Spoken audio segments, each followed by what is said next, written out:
Good morning, everyone. I hope you all are fine. So, here we are going to start our next lecture. In this lecture, we are going to start, as we have decided earlier, lesson number 3, and the name of the lesson is Journey to the End of the Earth, right? Journey to the End of the Earth. And the author of this lesson, the writer of this lesson is Tishani Doshi.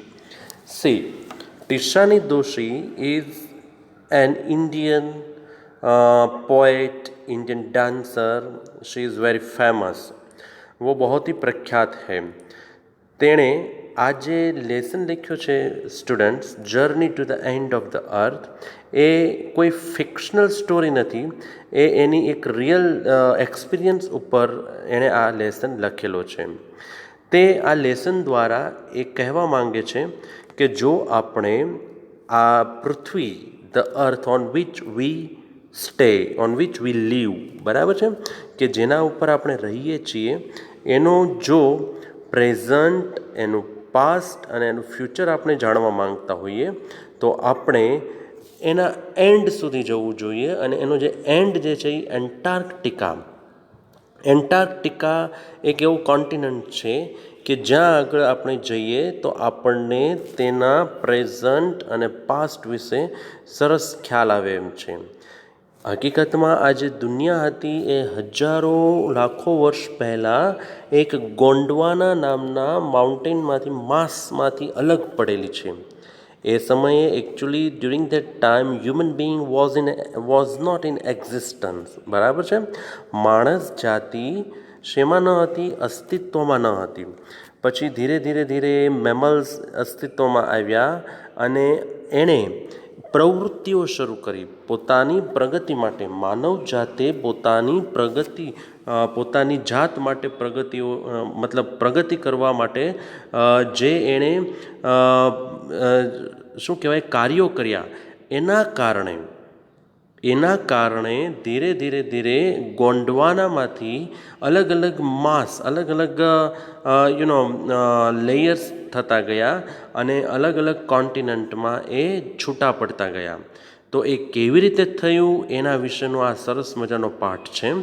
આ પાઠની અંદર ટીશાની દોશી પોતે એક Russian શિપની અંદર એક programme ચાલી રહ્યો હોય છે, સ્ટુડન્ટ્સ ઓન ધ આઈસ એ નામનો એક પ્રોગ્રામ હોય છે. એમાં એ જોડાય છે અને એ જોડાઈને પોતે એન્ટાર્કટિકા બાળકોને લઈ જાય છે. એ એટલા માટે લઈ જાય છે કે જે સ્ટુડન્ટ્સ હોય છે, બાળકો, એ તો હકીકતમાં આપણું ભવિષ્ય છે. They are futures policy makers, બરાબર છે. ભવિષ્યમાં તેઓ પોલિસી મેકર્સ બનવાના છે. એટલે જો અત્યારે તેઓને ત્યાં લઈ જાય અને ત્યાંની હકીકતથી વાકેફ કરે, એટલે કે હકીકતથી એ લોકોને એની જાણકારી આપે, તો એને ખ્યાલ આવે એ લોકોને કે આ જે પૃથ્વી જે છે એમાં ગ્લોબલ વોર્મિંગ થઈ રહ્યું છે, પૃથ્વી પર જે અત્યારે નુકસાન થઈ રહ્યું છે એ શા કારણે થઈ રહ્યું છે અને એને અટકાવવા માટે કેવા પગલાં ભરવા જોઈએ, એ બધો એ લોકોને ખ્યાલ આવે કે જેથી કરીને જ્યારે તેઓ ફ્યુચરમાં એવી કોઈ પોલિસી બનાવે તો એ લોકો એના માઇન્ડમાં રાખે કે આવા પ્રકારની પોલિસી બનાવશું તો ફ્યુચરને, અર્થને ખરેખર બેનિફિશિયલ છે કે હાર્મફુલ છે. એટલા માટે એ આવા એક પ્રોગ્રામની અંદર જોડાય છે અને બાળકોને એક એન્ડ ઓફ ધ અર્થ એટલે કે એન્ટાર્કટિકામાં લઈ જાય છે, બરાબર છે. આ એણે એક એનો જે છે લાઈફનો એક એક્સપિરિયન્સ અહીંયા આપણને કહેલો છે. So again I remind you, it's a true story, it's not a fictional story. Okay, so here we are going to start this lesson. Lesson number 3. Lesson number 3. Right journey to the end of the earth. Okay. So now see what happens in this lesson. Tishani Doshi is the author of this lesson. Before you read, मतलब કે જે આપણે વાંચીએ, આ lesson વાંચીએ એ પહેલાં, if you want to know more about the earth, the planets past, present, and future, the Antarctica is the place to go. Bon voyage. See, bon voyage. Bon voyage means happy journey. She is wishing us for happy journey. वो हमें क्या बताती है? देखो, ये जो है ટીશાની દોશી, वो हमें कहती है कि अगर आप જો તમે લોકોને જાણવું હોય કે ભાઈ આ પ્લાનેટ જે છે, અર્થ એક પ્લાનેટ છે, right, that you have already studied. આ પૃથ્વી એક ગ્રહ છે અને એના જો તમારે પાસ્ટ, પ્રેઝન્ટ અને ફ્યુચર વિશે જાણવું હોય તો આ એન્ટાર્કટિકા એક એવી જગ્યા છે કે ત્યાં તમારે જવું જોઈએ. ત્યાં તમે જાઓ તો તમને ખરેખર ખ્યાલ આવે કે દુનિયાનો ભૂતકાળ શું છે, ધરતીનો ભૂતકાળ શું છે, એનો વર્તમાન શું છે, શા માટે આવો વર્તમાન છે, અને ભૂતકાળમાં શા માટે આની કરતાં સરસ હતું, કયા કયા એવા ચેન્જીસ આવ્યા, માણસ જાતે કયા એવા ફેરફારો કર્યા કે જેના કારણે આપણી પૃથ્વી પર અત્યારે જે ઘણી વખત જે કુદરતી આફતો આવી રહી છે એ આવી રહી છે, એ શા માટે આવી રહી છે, તો એ તમે અહીં એન્ટાર્કટિકા ખંડમાં જાઓ તો તમને સરસ રીતે જાણવા મળે. ઓકે, તો અહીંયા આપણે લેસન શરૂ કરીએ. Early this year, I found myself aboard a Russian research vessel. Vessel means ship. What is meant by vessel? Vessel means ship. Jahaj. The academic Sokolsky. The academic, what is the meaning of, the academic Sokolsky. This is the name of the vessel. તમારે આ નામ યાદ રાખવાનું છે. આ એક Russian જહાજ છે જેમાં ટીશાની દોશી જાય છે. Heading towards the coldest, driest, windiest continent in the world. અને આ જહાજ ક્યાં જઈ રહ્યું હોય છે મિત્રો? આ જહાજ જઈ રહ્યું હોય છે ક્યાં આગળ? ખૂબ જ ઠંડા, ખૂબ જ એવા સૂકા તેમજ ખૂબ જ પવનવાળા ખંડમાં દુનિયાના, અને એનું નામ શું છે? Antarctica, right. એન્ટાર્કટિકા ખંડમાં આ જહાજ જઈ રહ્યું હોય છે. Now see what happens. My journey began 13.09 degrees north of the equator in Madras and involved crossing 9 time zones. બરાબર છે? ટાઈમ ઝોન્સ તમને બધાને ખ્યાલ હશે કે આપણા દેશમાં, દુનિયાના લગભગ બધા જ દેશોમાં ટાઈમ ઝોન હોય છે. એમ આપણા દેશમાં પણ ટાઈમ ઝોન છે. I think it is something 82.05 like that, એવું કંઈક આપણો ટાઈમ ઝોન છે. તો એની જે જર્ની છે એ 13.09 ડિગ્રી નોર્થ દિશામાંથી શરૂ થાય છે. ઇક્વેટોર, દેટ મીન્સ વિષુવવૃત્ત, બરાબર, મદ્રાસના. અને ઇન્વોલ્વ ક્રોસિંગ 9 ટાઈમ ઝોન, એટલે કે અલગ અલગ 9 પ્રકારના એ ટાઈમ ઝોનમાંથી પસાર થાય છે. 6 check points, 3 bodies of water and at least as many ecospheres. That means કે એક જાતનું મિક્સિંગ, કે એમાં પોન્ડ પણ આવે, સી પણ આવે, ફોરેસ્ટ પણ આવે, આવા અલગ અલગ રીઝન્સ જે હોય છે એમાંથી પસાર થાય છે. જો ટીનિશા આ જે જર્ની જે છે ઓથરની, બરાબર, એની જે જર્ની જે છે એ ટાઈમ ઝોન જે હોય છે 9 એવા એ ક્રોસ કરે છે. 6 ચેક પોઈન્ટ્સ આવે છે, એમાં 3 બોડીઝ ઓફ વોટર એટલે ઓશિયન આવે છે, સી આવે છે એવા, એન્ડ એટલીસ્ટ એઝ મેની ઇકોસ્ફિયર્સ, અને જંગલોમાંથી પણ પસાર થાય છે, બરાબર છે, મેદાનોમાંથી પણ પસાર થાય છે એની journey. By the time I actually set foot on the Antarctic continent, I had been traveling over 100 hours in combination of a car, an airplane and a ship. જુઓ, એણે લગભગ 100 કલાકની મુસાફરી કરી, બરાબર છે. એણે actually before she set her foot on the Antarctic continent, she had traveled over 100 hours.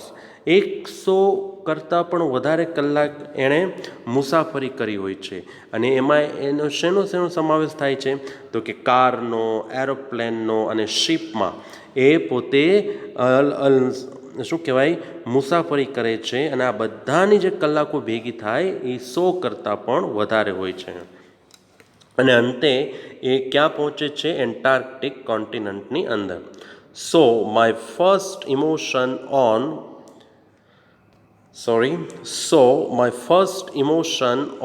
facing Antarctica's expansive white landscape and uninterrupted blue horizon was relief.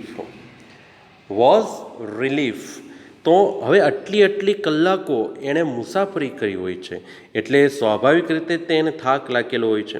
તો એનો જે ફર્સ્ટ ઇમોશન હોય છે ને કે જે એન્ટાર્કટિકાની એક્સપેન્સિવ વ્હાઇટ લેન્ડસ્કેપ, કુદરતી એક દૃશ્ય, બરાબર, કુદરતી જગ્યા પર એ પોતે, અને એ કેવું હોય છે? Uninterrupted blue horizon. What is meant by horizon એટલે કે જ્યાં પૃથ્વી અને આકાશ, right, earth and sky meet each other, that point is called horizon. તો ત્યાં આગળ એ પહોંચે છે, જુએ છે, તો એનો જે પ્રથમ ઇમોશન છે એ કેવું છે? રિલીફ. ધેટ મીન્સ રાહત એને થાય છે, એને નિરાત વળે છે. followed up with an immediate and profound wonder. Followed up, આ પછી એને ઇમિડિયેટ અને પ્રોફાઉન્ડ વન્ડર થાય છે. રાહત તો એને મળે છે ટીનિશા દોશીને, પણ ત્યારબાદ એને એક નવાઈનો અહેસાસ પણ થાય છે, કેમ કે ત્યાં એ બધી વસ્તુ જુએ છે. And what she sees over there, that is what we are going to read now. See now what happens. Wonder at its immensity, its isolation, but mainly at how there could ever have been a time when India and Antarctica were part of the same landmass. એને wander શેનું થાય છે students? કે ઇમેન્સિટી, that means વાસ્ટનેસ, ખૂબ જ વિશાળ હોય છે આ એન્ટાર્કટિકા ખંડ આખો. ઇટ્સ આઇસોલેશન, કે એ દુનિયાથી ખૂબ જ અલગ છે, જુદો છે, આઇસોલેશન છે. અને મેઇનલી તો એને એમ થાય છે કે એવો એ સમય કેવો હશે કે જ્યારે ઇન્ડિયા અને Antarctica were part of the same landmass. અને જે લેન્ડમાસ હતો એનું નામ શું હતું? As I told you, Gondwana. Yes, એ ગોંડવાના લેન્ડમાસનો જ કેમ એક જ ભાગ કેમ રહ્યા હશે? ભારત અને એન્ટાર્કટિકા ખંડ એ એક જ લેન્ડમાસમાં આવેલા હતા. એ કેવી રીતે આવ્યા હશે? એ સમયે શું હશે? એને વિચાર આવે છે, એટલે એને ખૂબ જ નવાઈ લાગે છે. નાવ see what happens. Part of history. હવે એ આગળ જતાં પહેલાં આપણને એ થોડુંક ઇતિહાસ વિશે જણાવે છે કે 6, બરાબર છે, પાર્ટ ઓફ હિસ્ટ્રી શું છે? 650 million years ago, a giant amalgamated southern supercontinent, Gondwana, did indeed exist. That means it was there, centered roughly around the present day.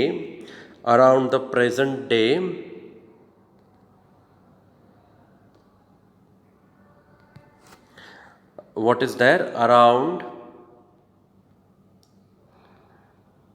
the present day Antarctica, right? Around the present day Antarctica. See, હજારો લાખો વર્ષ પહેલાં એક એવો માસ હતો, બરાબર છે? શું હતું સ્ટુડન્ટ્સ? એક એવો માસ હતો કે જ્યાં આગળ શું હતું?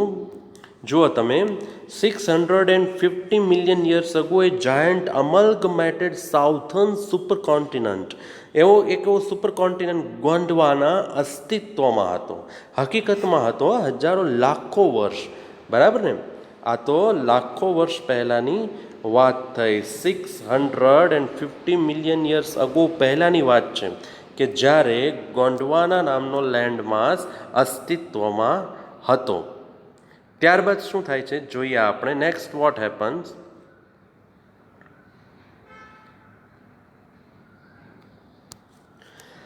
Things were quite different then. એ સમયે એ જે ગોંડવાના હતું ને અસ્તિત્વમાં, ત્યારે આ જે વસ્તુઓ જે છે અત્યારની જે પોઝિશન જે છે પૃથ્વીની એવી ન હતી. Humans hadn't arrived on the global scene. Global scene, that means પૃથ્વી પર, on earth, આ જે હ્યુમન બિંગ્સ જે છે બરાબર, they had not arrived, પૃથ્વી પર આવ્યા ન હતા. And the climate was much warmer, અને ક્લાઇમેટ જે હતું એ ખૂબ જ હૂંફાળું હતું. That means it was not very cold, it was not very hot, quite suitable, that is cold warmer. બરાબર છે. એ સમયે તો દુનિયાની એક પોઝિશન, દુનિયાની એક સ્થિતિ સારી જ હોય ને વિદ્યાર્થી મિત્રો, કેમ કે હજુ સુધી માણસ જાત જ અસ્તિત્વમાં નહોતી આવી. અને જ્યારે માણસ જાત અસ્તિત્વમાં આવી, when as the human being came in to existence, there started the natural calamity, right. પછી જ કુદરતી આફતો શરૂ થઈ. બરાબર ને. જ્યારે માણસ જાત અસ્તિત્વમાં આવી પછી જ બધું શરૂ થયું.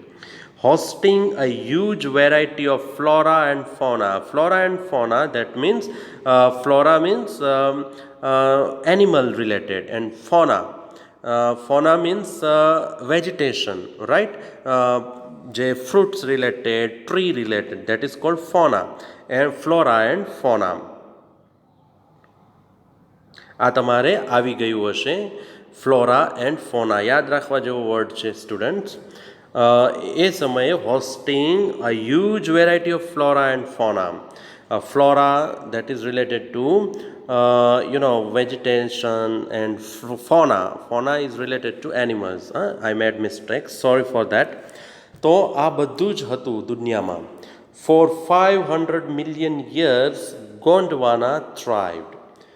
500 મિલિયન યર્સ, યસ, ગોંડવાના હતો તે અસ્તિત્વમાં હતો અને એનો વિકાસ પણ થયેલો. But around the time when the dinosaurs were wiped out and the age of the mammals got underway, the land mass was forced to separate into countries, shaping the globe much as we know it today. શું થાય છે students? પછી શું થાય છે જુઓ કે ગોંડવાના જે હતો એ for 500 million years Gondwana thrive, right. But around the time when the dinosaurs were wiped out, that means they were removed, and the age of the mammals got underway. સસ્તન પ્રાણીઓ, આપણે જે માણસ જાતિ જે છે સ્ટુડન્ટ્સ એ મેમલ્સ કહેવાય છે. મેમલ્સ ટાઈપનું હ્યુમન બિંગ કહેવાય. બરાબર ને. તો એ અસ્તિત્વમાં આવ્યા. પછી શું થયું કે the land mass was force to separate into countries.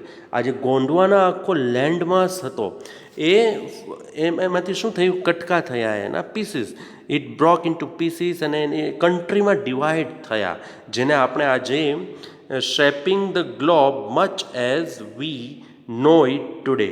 આજે આપણે જે આ દુનિયાને ઓળખીએ છીએ ને, આ દુનિયાને, એ જે પ્રકારની દુનિયા છે એ દુનિયામાં તમે જાણો જ છો કે અલગ અલગ પ્રકારના દેશો આવેલા છે, અલગ અલગ રાજ્યો આવેલા છે. તો એ દેશોનું અસ્તિત્વ આ ગોંડવાના માસમાંથી અસ્તિત્વમાં આવેલું છે. To visit Antarctica now is to be a part of that history, to get a grasp of where we have come from and where we could possibly be heading, right. એન્ટાર્કટિકાની જે મુલાકાત લેવી એ એક ઇતિહાસનો ભાગ છે. To get a grasp of, that means to get the knowledge about, right. To get the knowledge about where we have come from, કે આપણે ક્યાંથી આવ્યા અને વેર વી કુડ પોસિબલી હેડિંગ, અને આપણે ક્યાં જઈ રહ્યા છીએ એના વિશેનું નોલેજ મેળવવા માટે એન્ટાર્કટિકા જે છે એની આપણે મુલાકાત લેવી જોઈએ. એ એક ઇતિહાસનો ભાગ છે. It is to understand the significance of Cordilleran faults and Precambrian and Precambrian Cordilleran faults and Precambrian granite shields, ozone and carbon evolution and extinction. શું કહે છે કે it is to understand the significance of Cordilleran faults. Cordilleran faults એટલે એક જાતની mountain range chain છે, આખી mountain chains. And Precambrian granite shields એટલે કે માણસ જાતિ જ્યારે અસ્તિત્વમાં ન હતી એ પહેલાંનો સમય. Precambrian granite shields, ozone and carbon evolution and extinction, એ સમયે ઓઝોન અને કાર્બન ડાયોક્સાઇડ જે ગેસ છે એનું કઈ રીતે ઇવોલ્યુશન થયું એનું, અને કઈ રીતે એક્સટિંક્શન થયું એટલે કે એનો કેવી રીતે અંત આવ્યો એના વિશેની માહિતી મેળવવી એ એક એન્ટાર્કટિકા ખંડની મુલાકાત લઈએ તો આપણને ખ્યાલ આવે. When you think about all that can happen in a million years, it can get pretty mind-boggling. બરાબર ને? When you think about all that can happen in a million years, it can get pretty mind-boggling. That means mind-boggling, that means very surprising, very, very much full of wonders. કે આટલા વર્ષોમાં શું થયું? When you think about all that can happen in a million years, આટલા હજારો લાખો વર્ષોમાં જે કાંઈ થયું, it can get pretty mind boggling, એ ખૂબ જ આપણને નવાઈ લગાડે તેવું છે. ઇમેજિન શું થયું જો, ઇમેજિન ઇન્ડિયા પુશિંગ નોર્થવર્ડ્સ. આટલા સમયમાં જો ભારત જે છે એ નોર્થ તરફ ખસતું ગયું. Jamming against Asia to buckle its crust and form the Himalayas. બરાબર? એ ઉપર એશિયાની તરફ એનું જે આ ક્રસ્ટ હતું, ક્રસ્ટ એટલે એક જાતનું પડ, એ એશિયાની તરફ ઉપર જતું ગયું અને અંતે શેની રચના થાય છે? હિમાલયની. હિમાલય પર્વતની રચના થઈ. જો એનો જે ભાગ જે છે એ ઉપરના તરફ ખસતો ગયો એટલે હિમાલય ઊંચો પર્વત. બરાબર? હિમાલય જેવો ઊંચો પર્વત અસ્તિત્વમાં આવે છે. South America drifting off to join North America. South America ખસતું ગયું. ડ્રિફ્ટિંગ ઓફ દેટ મીન્સ ખસતું ગયું, જતું ગયું. ક્યાં આગળ? તો કે નોર્થ અમેરિકાની સાથે જોડાવા માટે. Right? And then north America opening up the direct passage two create a cold circumpolar current, keeping Antarctica frigid, desolate and at the bottom of the world. બરાબર છે? અમેરિકા જે છે એ ક્યાં જતું ગયું વિદ્યાર્થી મિત્રો? નોર્થ અમેરિકા તરફ. બરાબર ને? સાઉથ અમેરિકા નોર્થ અમેરિકા તરફ જતું ગયું અને એક ડાયરેક્ટ પેસેજ કે જે નીચેની તરફ ખુલતો ગયો, to create a cold circumpolar current, કે જે નીચેની તરફ કરંટ, સર્કમપોલર કરંટ એટલે નીચેની તરફ ખુલતો કરંટ, એ એણે બનાવ્યો. Keeping Antarctica frigid, desolate. Desolate that means અલગ. બરાબર? નિર્જન, without any kind of population, that is called desolate. એટલે એણે આ રીતે એન્ટાર્કટિકાને ફ્રીજીડ રાખ્યું, ઠંડુગાર એક જેને કહેવાય, ખૂબ જ ઠંડુ. પછી નિર્જન, and at the bottom of the world, દુનિયાની તળેટીએ રાખ્યું. આવા બધા ફેરફાર થયા છે જો સ્ટુડન્ટ્સ આટલા હજારો વર્ષોમાં, અને આ કારણે અલગ અલગ કન્ટ્રી બધા અસ્તિત્વમાં આવ્યા. For a sun worshipping South Indian like myself, 2 weeks in a place where 90% of the Earth's total ice volumes are stored is a chilling prospect. Right? Is a chilling prospect. Not just for circulatory and metabolic functions, but also for the imagination. કલ્પના પણ ન કરી શકાય. જુઓ, for a sun worshipping South Indian like myself. બરાબર, અહીંયા જો ટીનિશા દોશી જે છે એ સાઉથ ઇન્ડિયન છે, બરાબર ને. તો અને એ શેની પૂજા કરતા હોય છે? Sun worship. They do believe in sun worshipping, right. તો એની એ વ્યક્તિ માટે તો આ જગ્યાએ 2 વીક્સ પસાર કરવા, અને એ પણ કહેવાય કે where 90% of the earth's total ice volumes are stored. દુનિયામાં જેટલો બરફ છે એનો 90% બરફ તો ત્યાં જ છે. વિચારો, ઇઝ અ ચિલિંગ પ્રોસ્પેક્ટ. એક આમ જેને કહેવાય ને, આપણા રૂવાડા ઊભા કરી દે, ઠંડુ એક આપણને આમ ઠંડા જ બનાવી દે. એ વિચાર માત્ર, કલ્પના માત્ર આપણને ઠંડા બનાવી દે. એ આવો વિચાર હતો એ કેમ. અને જ્યાં આગળ સન તો દેખાય જ નહીં, બરાબર. અને આ બેન પાછા સન વર્શિપિંગ છે, તો એ કેટલી મુશ્કેલી થાય એના માટે.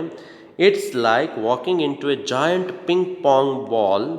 જાયન્ટ પિંગ પોંગ બોલ એટલે એક જાતનો ઉછળતો દડો, બરાબર છે. ઉછળતા દડામાં ચાલવું એ બરાબર હતું. પિંગ પોંગ કન્ડિશન એટલે એક જગ્યાએથી પછડાઈને પાછું બીજી જગ્યાએ આવે ને પિંગ પોંગ કન્ડિશન કહેવાય. તો આવા પિંગ પોંગ જાયન્ટ બોલ ઉપર ચાલવું મારા માટે તો એ હતું. Devoid of any human markers. No trees, billboards, buildings, બરાબર.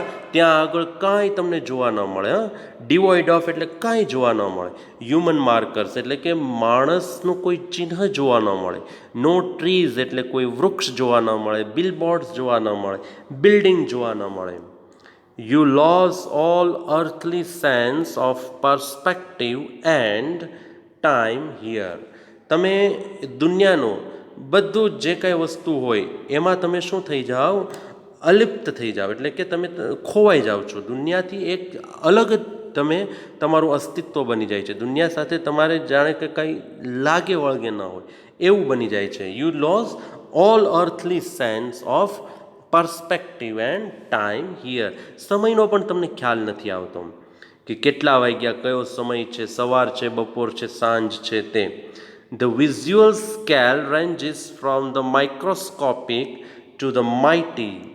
માઇક્રોસ્કોપિક ટુ ધ માઇટી એટલે કે નાના નાના જે જીવજંતુ હોય ને ત્યારથી એનાથી માંડીને માઇટી. માઇટી મીન્સ મોટા, વિશાળ એવા તમને જીવજંતુઓ કે પ્રાણીઓ જોવા મળે. Midges and mites to blue whales and icebergs as big as countries. બરાબર. The largest recorded was the size of Belgium.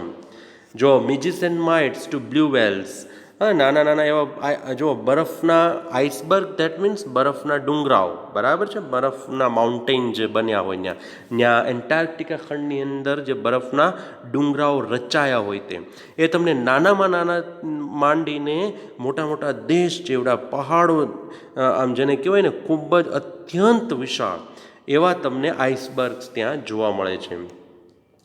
Days go on and on in surreal 24-hour austral summer light and a ubiquitous silence, uninterrupted only by the occasional avalanche or calving ice sheet.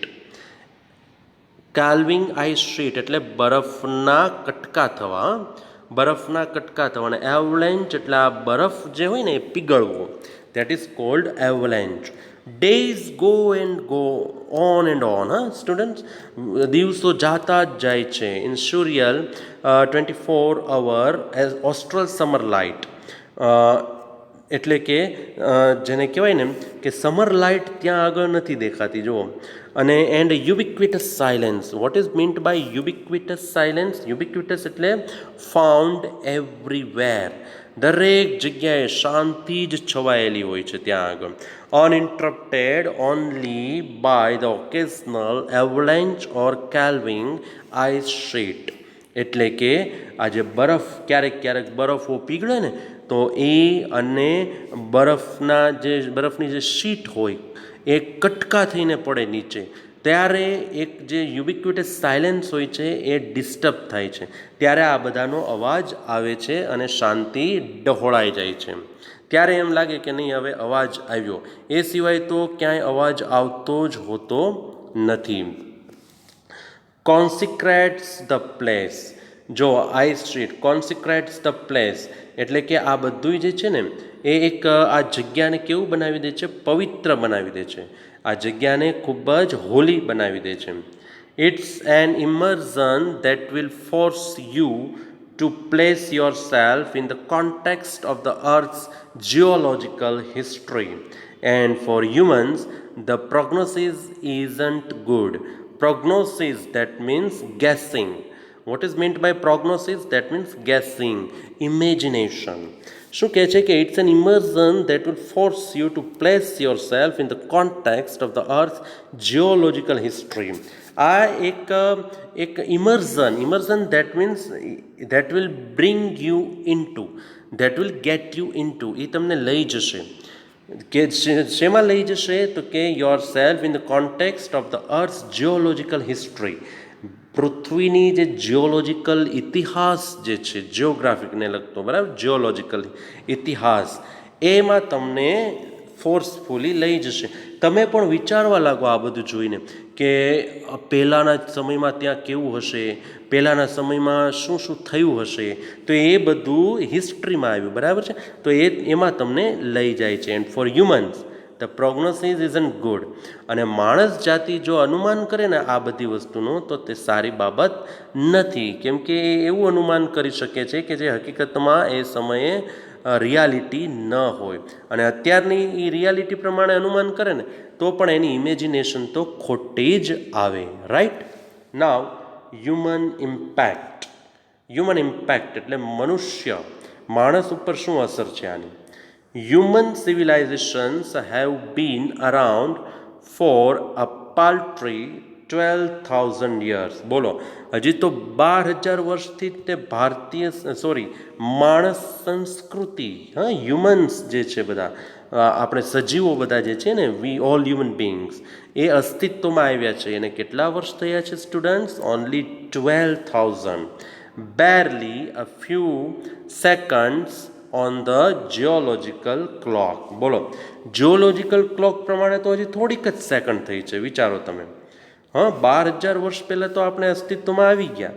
ડાયનાસોરનો યુગ પૂરો થઈ ગયો, પછી mammals અસ્તિત્વમાં આવ્યા, એટલે કે આપણે લોકો, બરાબર. તો એને તો હજી 12,000 વર્ષ જ થયા, બહુ ઓછા વર્ષ કહેવાય. અને એમાંય જીઓલોજિકલ ક્લોક પ્રમાણે તો ખાલી સેકન્ડો જ થાય. In that short amount of time we have managed to create quite a ruckus. Quite a ruckus, that means બહુ ડિસ્ટર્બન્સ આપણે ઊભું કરી દીધું છે સ્ટુડન્ટ. હજી તો માત્ર 12,000 વર્ષથી જ આપણે આવ્યા છીએ અસ્તિત્વમાં, છતાંય આપણે આપણા સ્વાર્થ ખાતર પર્યાવરણને, એન્વાયરમેન્ટને we have harm too much, etching our dominance over nature with our villages, towns, cities and mega cities. બરાબર ને? એમાં આપણે વિલેજને અસ્તિત્વમાં લાવ્યા, એટલે કે વિલેજ બનાવ્યા, ટાઉન્સ બનાવ્યા અને મેગા સિટી બનાવ્યા આખું. બરાબર, મોટા મોટા શહેરો ડેવલપ કરવામાં આપણે પર્યાવરણને ઘણું નુકસાન પહોંચાડી દીધું છે. એટલે કે we have created quite a ruckus. The rapid increase of human populations has left us battling with other species for limited resources. For limited resources, that means on this earth, see, each and every resource is limited. બરાબર.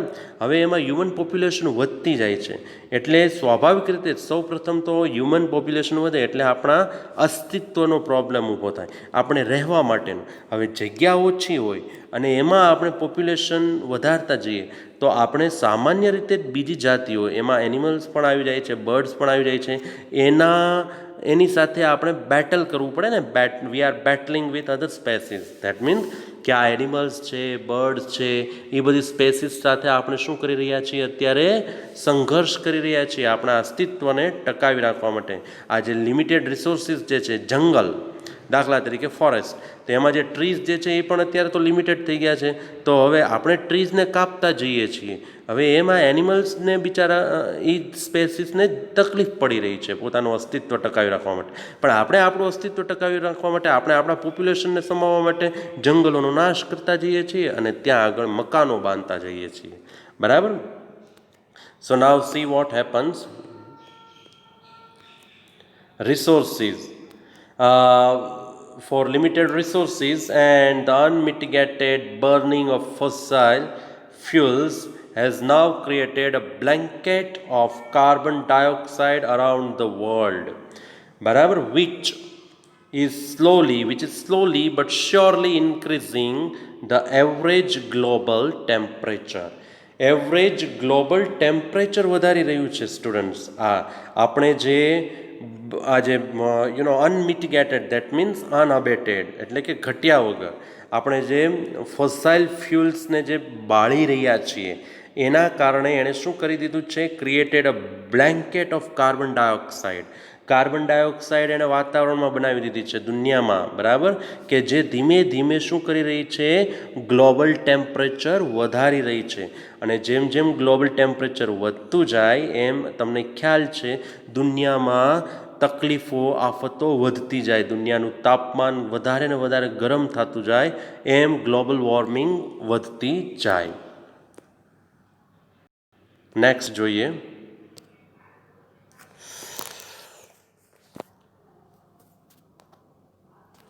I hope you are not disturbed. See what happens next. So students, it's a very interesting lesson and I hope you are enjoying it. There is so much to get the knowledge about the climate, about the earth. બરાબર છે. Antarctica ખંડમાં આપણે જઈએ તો આપણને આ બધી વસ્તુઓનો ખ્યાલ આવે છે. રાઈટ. અને અહીં આજે ટીનિશા દોશી જે છે એ પોતે એક રશિયન શિપમાં students of the on the ice નામના પ્રોગ્રામમાં જઈ રહી છે. અને એની જે ત્યાં પહોંચવાની પ્રક્રિયા જે છે એ it takes a long time, right, around 100 hours, લગભગ 100 કલાકના અંતે આટલી જે ટ્રાવેલિંગ જે છે, લાંબી મુસાફરી કરીને પોતે ત્યાં પહોંચે છે. એમાં જો કે કારની મુસાફરી પણ આવી જાય છે, શિપની મુસાફરી પણ આવી જાય છે, એરોપ્લેનની મુસાફરી પણ આવી જાય છે. અને અંતે જ્યારે તે ત્યાં પહોંચે છે ત્યારે ત્યાં જઈને એને આમ તો પહેલાં તો રિલીફ થાય છે. બરાબર છે. પણ પછી એને એ પણ નવાઈ લાગે છે કે દુનિયામાં એક સમય ગોંડવાના માસ હતો, બરાબર, માઉન્ટેન મોટો, તો ત્યાં એ વખતે ઇન્ડિયા અને એન્ટાર્કટિકા બે એક જ માસ પર હતા. તો એ કેવી રીતે પોસિબલ બન્યું હશે? અને પછી દુનિયા કેવી રીતે અસ્તિત્વમાં આવી, દુનિયાના કેવી રીતે અલગ અલગ પીસ થયા અને એ પીસ પોતે અલગ અલગ દેશના નામે ઓળખાયા.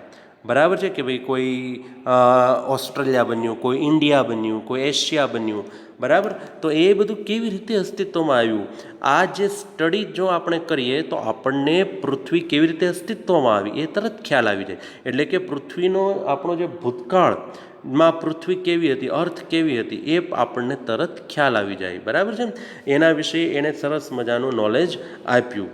So students, I hope you enjoyed this lesson and from here we will start in the next lecture. Okay?